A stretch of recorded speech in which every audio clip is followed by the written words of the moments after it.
Sacramento up by 4 with 7:03 to go.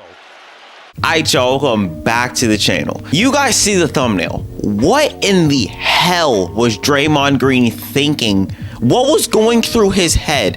If you guys didn't see the game, I'll just run the clip right now. So he grabs Draymond's leg right there. Now Draymond steps on him. This man, Draymond Green, decided that he was going to enter the WWE draft and stomp a mud hole into this man Domantas Sabonis' chest. Why? Why? Because he grabbed your leg? That is terrible, bro. And I understand what he was trying to do, give his team some competitive edge. Obviously, he was going to get knocked out for it. The man got ejected. That was easy. We all knew that was going to happen. But you didn't give your team enough competitive edge to go back to Golden State with a split series. It didn't work. It didn't work. And normally it works. This time it didn't work. So now you're down 2-0 for the first time in your whole entire career. That's crazy. That's scary. And the thing is, this Sacramento Kings team has been putting that foot on the Golden State Warriors' neck. And that right there is a scary sight. Like I said in my predictions video, if this Kings team takes at least one game on the road, this series is over. And it's that simple. But enough of the Draymond Green drama. We're going to steer away from that. And we're going to actually talk about the game that we just witnessed. Bro, let me tell you, I feel like this series is going to get better and better as the games go on. We don't even know what the Kings are going to look like in a playoff atmosphere in Golden State. We don't know what they're going to look like. But tonight, they looked amazing. And I'm not gonna lie to you guys, normally what I do for these videos is I write some notes down that happens in the games, kind of make some narrative out of it, and then post it on YouTube. Well, this game, I literally have no notes. I didn't write any notes for tonight. I didn't write no notes for the Sixers and Nets game, and I didn't write no notes for this game. So I'm kind of just winging it right now. So I kind of want to go player by player, and I want to start with Domantas Sabonis and Kevin Huerter because I really did feel like that their game in game one was just a fluke. They need to get them jitters out. You see it on the court, and now you get to game two and they're balling the hell out. Domantas Sabonis was an absolute warrior tonight. Get into the foul line, being a bruiser down low. It's exactly what this Kings team needed. He had 24 points. He was really good today. And getting Sabonis involved early in the game was absolutely crucial to this Sacramento Kings team getting this win because their three was not falling at all. And yeah, Mike Brown did say keep throwing them up, keep letting them threes fly, and I understand that. However, if them threes aren't flying and the Warriors catch fire, now you're in trouble. And that's kind of what happened, but they were able to avoid that because of the play of Domantas Sabonis, so I really do give him props for that. As for Kevin Huerter, he was hitting them threes off the dribble, handoff, catch and shoot, whatever you asked for this man, he hit it, man. It was great to watch. He wasn't really getting it done from three. As I said, the whole entire team struggled from the perimeter, but he was able to get his within the flow of the offense, which I really did like. And I think that he's going to continue doing that in games 3 and 4. I really do not see Kevin Huerter slowing down. As a matter of fact, I only see him picking up from here. Davion Mitchell continues to play very good defense down the stretch on Stephen Curry because this man Draymond Green got ejected. Stephen Curry, he came out, hit a 3, hit a 2, and that was about it. He was silent after that. It was basically Clay. That's it. But I also want to give him his flowers for what he did on the offensive side of the basketball as well. He had 14 points, 5 for 10 from the field. But there was this one play. They were up by 2. They got the ball back. They stole it. And the whole crowd was going crazy. I think he got caught up in the crowd because he took the craziest 3. I was like, why?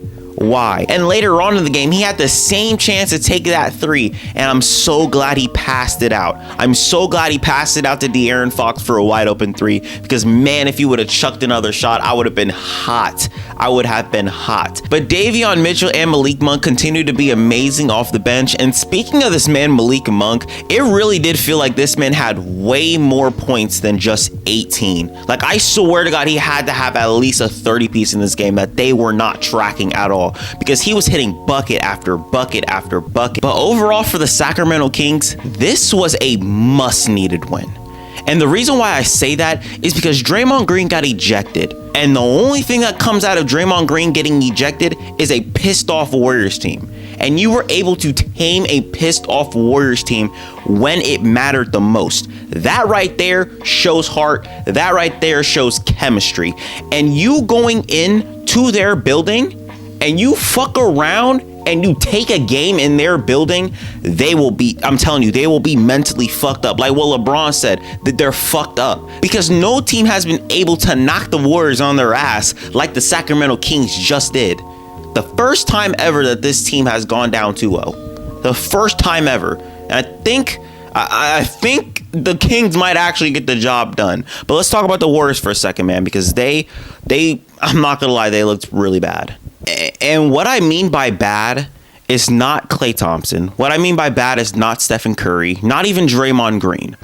What I mean by bad is this man, Jordan Poole. I had to let out my frustrations about Jordan Poole on Twitter, which I didn't really say much. All I did was say he's the most predictable man in this series, because you know when he's going to take a shot and you know when he's going to try to pass it out. And when he passes it out, it's a nasty turnover every single time.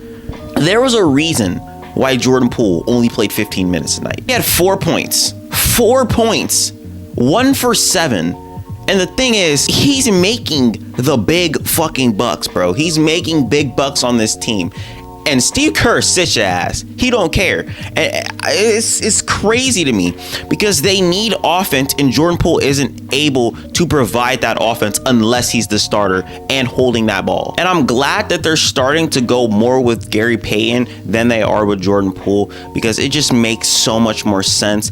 And he's not a cone on defense. So congratulations. I really fucking hate watching Jordan Poole play basketball. I'm not even joking. Like I fuck with the guy, and it's gonna be fun watching him in games 3 and 4 because he can only play in Chase Center. Let's be honest. He can only fucking play in Chase Center. And I'm really starting to realize why these niggas, like, I'm starting to understand why they lost road games. I really am. And I'm starting to think it's because of Jordan Poole. This man has no aura on the road. I really do feel like it's just the same old song and dance with this Golden State Warriors team. They still can't stop turning the ball over. They lost turnovers tonight. They still can't rebound the ball. They got out-rebounded tonight. And we're going to see all this flip on its head once they get to Chase Center. It happens every single time. It's been happening the whole entire season. And just because I haven't been on this channel does not mean I haven't been watching basketball. And I have been seeing this Golden State Warriors team shit the bed on the road to some of the worst teams in the league.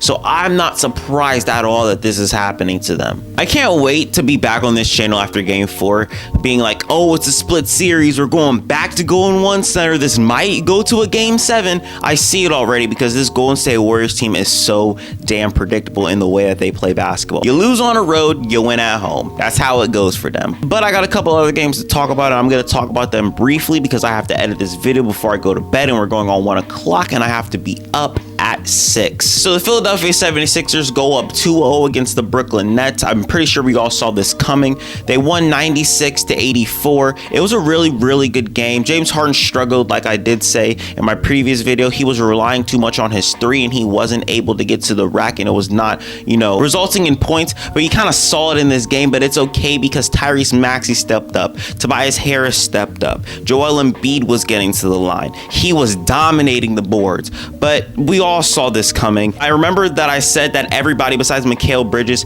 and Cam Johnson in game 1 came unprepared. Now it feels like everybody came unprepared once again besides Cam Johnson. Mikal Bridges, he was not getting his shot to fall, and they went down 0-2. So now we're going back to Brooklyn. Hopefully they can tie it up. And I want to briefly talk about Bucks and Heat game 1. And I also want to talk about the Lakers and Grizzlies game 1. I'm generally starting to think that Jaren Jackson Jr. is way more valuable to this Memphis Grizzlies team than John Morant, because we all saw last year John Morant went down, 22 games he missed, and the team ended up going 20-2. Then he gets to this season, and Jaren Jackson Jr. misses like a bulk of the start of the season, and they were terrible. Like, they were horrible in defense. He comes back, and then he propels them to top 3. I mean, I see it. You guys see it. Let's be honest with ourselves.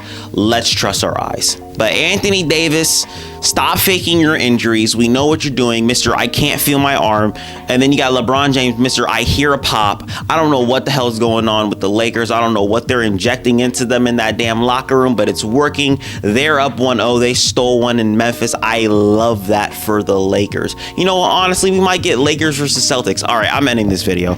I'll see you guys later. Peace.